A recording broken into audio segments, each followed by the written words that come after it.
Alors aujourd'hui, l'étape numéro 9, donc neuvième jour, entre Saint-Palais-de-Fiolin, qui en réalité est à côté, enfin c'est l'étape normalement de Pont, mais la halte Jacquère n'était pas disponible, et Petit-Niort exactement, qui se trouve à côté de Mirambeau. 25 km, ça fait beaucoup. C'est là que quand même j'arrive fatigué. Comme vous le voyez, Petit-Niort est un joli petit village. On voit que c'est déjà le sud. C'est c'est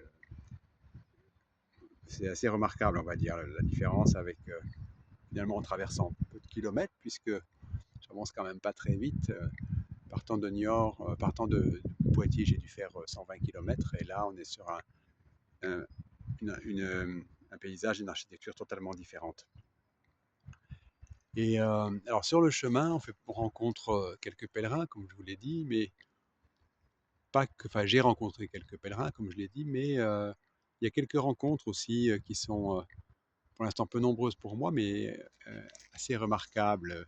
Dans, une, dans un village, un vieux monsieur qui m'a apostrophé, c'est le bedeau de l'église, et qui m'a dit: «Oh, mais est-ce que tu es bien allé à l'église? Tu as bien signé le livre? Parce que c'est moi qui ouvre l'église pour les pèlerins, hein.»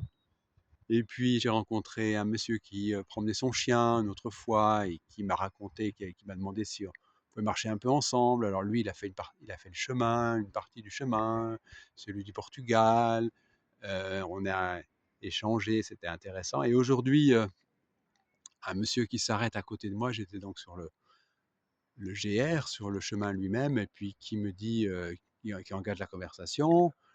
Et et grâce à lui, j'ai pu manger un sandwich, parce qu'il m'a expliqué comment je pouvais faire pour passer à la boulangerie et retourner sur le chemin après. Bah, ce qui est clair, c'est que avec un autre moyen de locomotion, on ne ferait pas ces rencontres. Et si c'était pas le chemin, non plus, parce qu'en fait, ce sont des gens qui s'intéressent au fait qu'on soit sur le chemin de Compostelle.